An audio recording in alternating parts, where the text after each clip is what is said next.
Many words and phrases have been used to describe the Scots Irish. Belligerent, loyal, crude, valiant, bigoted, tough, white savages. Many of these words are what we use to describe the American character as well. Restless, self-reliant, lovers of adventure, highly adaptable, contentious, set in their ways. Let's start with who the Scots Irish aren't. They aren't Celtic Highlanders who brought the skirl of bagpipes to American battlefields and wore tartans, kilts, and bonnets.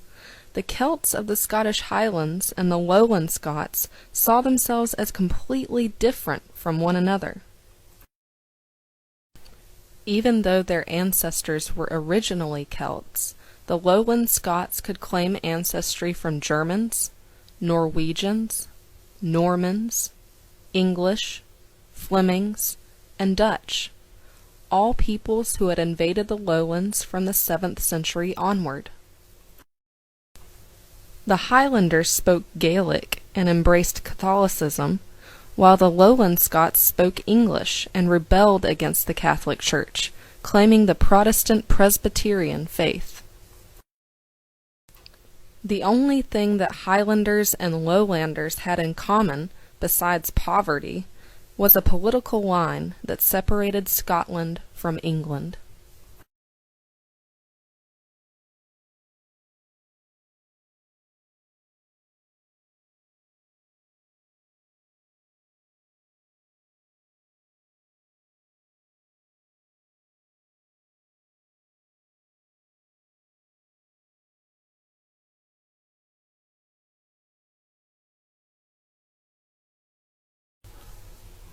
The Scots Irish who settled in the Carolina backcountry came from territories that bordered the Irish Sea, the north of Ireland from the region known as Ulster, the lowlands of Scotland, and the northern counties of England.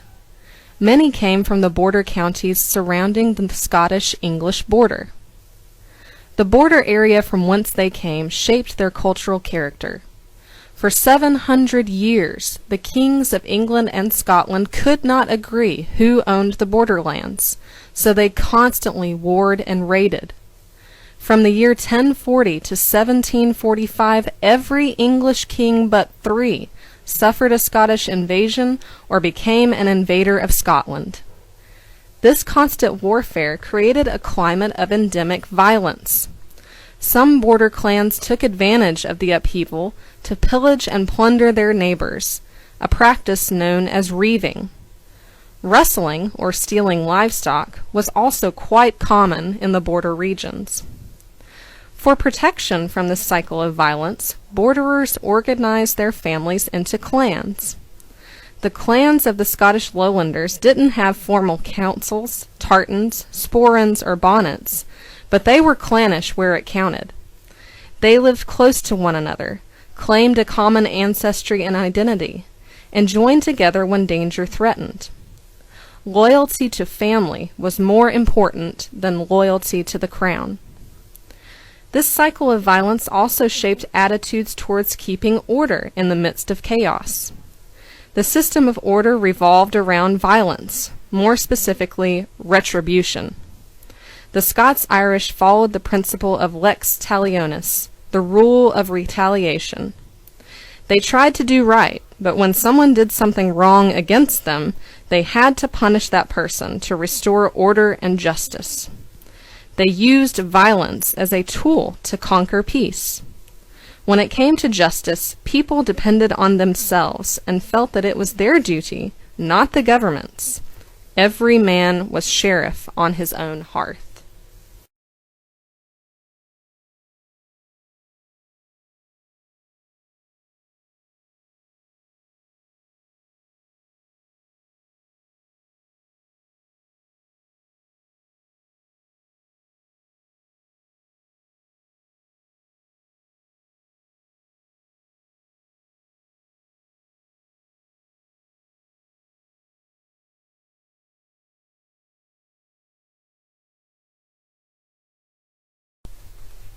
Why did the Scots Irish immigrate to the American colonies? Some chafed against anti-Presbyterian laws and having to pay taxes to support the Church of England. Some suffered under English landlords who practiced rack renting. After England and Scotland slowly unified from 1603 to 1707, English landlords saw their tenants as residents subject to their will, rather than fighting men needed for protection. They subjected their Scots-Irish tenants to high rents and the constant threat of eviction. Many Scots-Irish lived with a persistent fear of famine brought on by crop failures. Waves of migration followed waves of crop failures and famine. Most Scots-Irish came for economic betterment.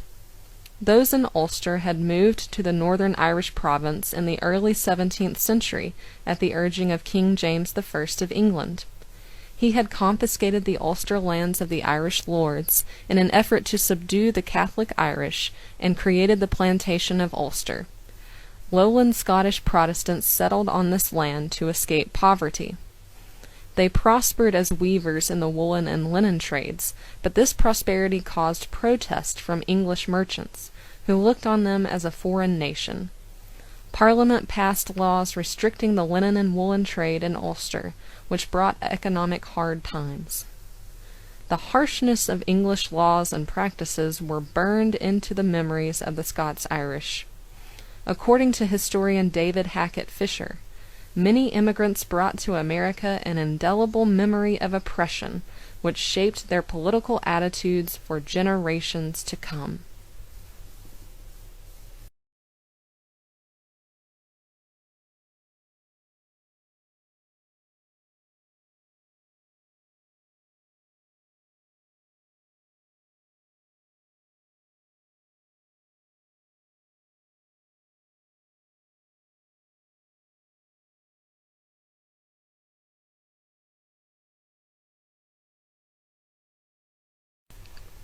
From 1713 to 1775, more than 250,000 Scots-Irish migrated to the New World, the first mass migration of its kind. It was not a single migration, but a series of waves. It began as a slow trickle.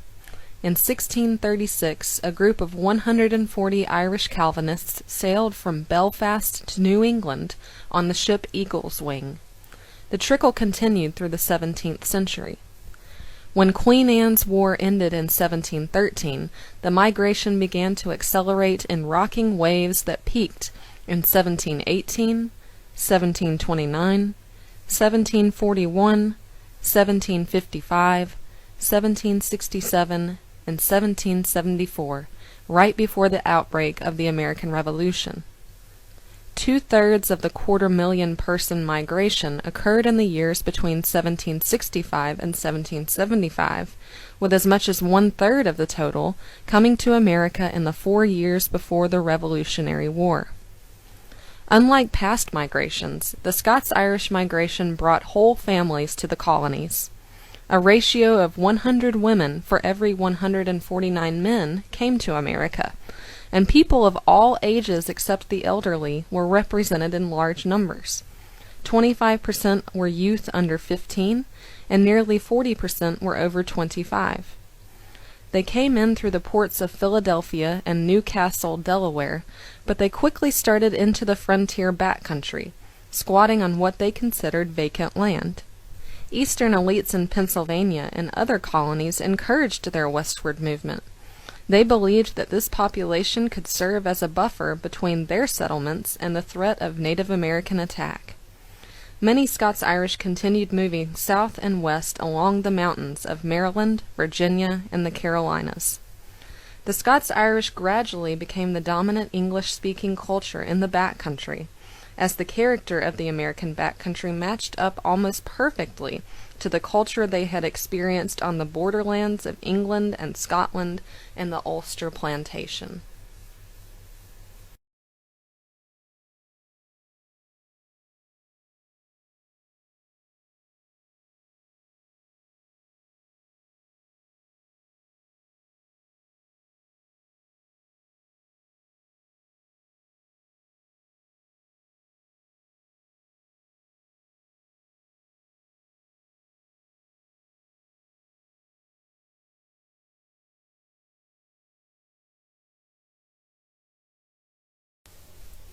The history of the cabin wends its way from the American backcountry back over the Atlantic to the borderlands. Cabin architecture dotted the Scottish lowlands, Northern Ireland, and Northern England in the 17th and 18th centuries. As tenants to English landlords and a people who lived in an insecure world, the Scots Irish borderers who built these small and impermanent houses felt no need to improve their homes. In fact, according to historian David Hackett Fischer, the word cabin was border slang for any sort of rude enclosure, commonly built of the cheapest materials that came to hand. Turf and mud in Ireland, stone and dirt in Scotland, logs and clay in America. A cabin's interior usually consisted of rectangular walls that housed a single room where the whole family lived, with a hard-packed dirt floor, a few simple openings for windows, and doors on the front and back walls to provide a quick exit. Some cabins had a fire pit and hole in the roof, while others had an open fireplace on the gable end. The cabin reflected the situation of its builders. It was rough, impermanent, and simple in style, perfect for a migratory people with little wealth, few possessions, and small confidence in the future. Those in the backcountry viewed moving as a necessary part of life, the way to achieve better living conditions. The Scots Irish who settled in the southern Appalachians had a saying, "When I get ready to move, I just shut the door, call the dogs, and start." The cabin was also inconspicuous in an insecure, violent world where luxury attracted the wrong kind of attention. It was also a product of scarcity that emerged from an environment of deep and grinding poverty where other building materials were rare. Finally, it indicated the Scots-Irish commitment to family and disregard for individual privacy.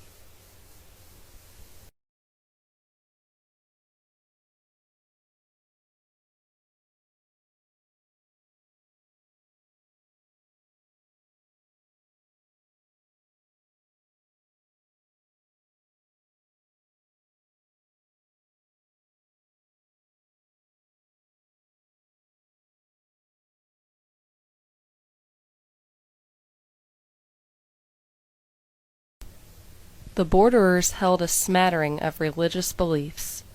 Those from the Scottish lowlands and north of Ireland tended to be Presbyterians, with a few Roman Catholics. Those from the northern counties of England were mostly Anglican, with a few that adhered to small Protestant sects.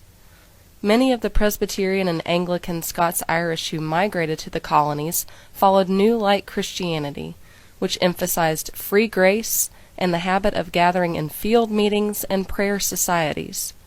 They also showed hostility toward the Anglican clergy that the Church of England sent into the backcountry.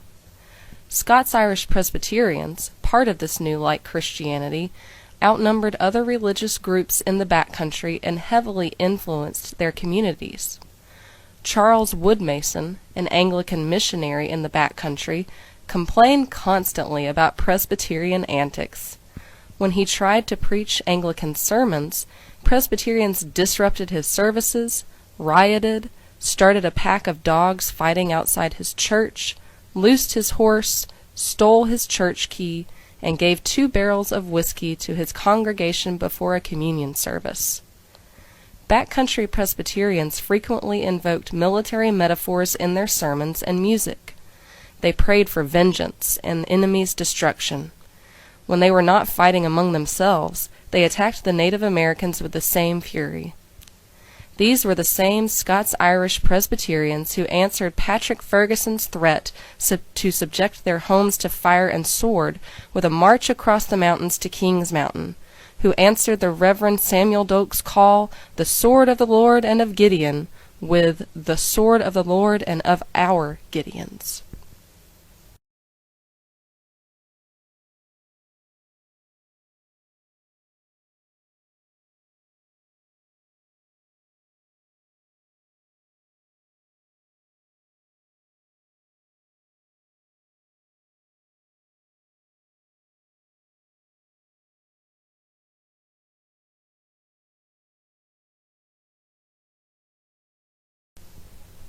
The cultural characteristics of the Scots Irish shaped their role in the American Revolution. The strong patriot partisan leaders that kept the fight alive in the backcountry after the fall of Charleston emerged from the region's highly personal brand of politics. Backcountry leaders like Colonel Benjamin Cleveland, Colonel William Campbell, Brigadier General Thomas Sumter, and Brigadier General Andrew Pickens, just to name a few, were large landowners, merchants, surveyors, speculators, millers, civil servants, and militia officers with dominant personalities whose charisma, boldness, and decisiveness guided their people. The Scots Irish leaders and their followers showed extraordinary resilience. They were hard men and women, accustomed to hardship and violence, who would bend but never break. Even though the revolution in South Carolina was started by the wealthy men of Charleston, like William Henry Drayton and Arthur Middleton, it was saved by the backcountry militia. They maintained their allegiance to the cause even after disasters at Charleston and Camden. They demoralized Loyalist militia in engagement after engagement and held their own against provincial regulars. Their biggest role of all came on the ridge at Kings Mountain, when they destroyed the entire western flank of the British Army in the Carolinas and turned the tide of the Revolution.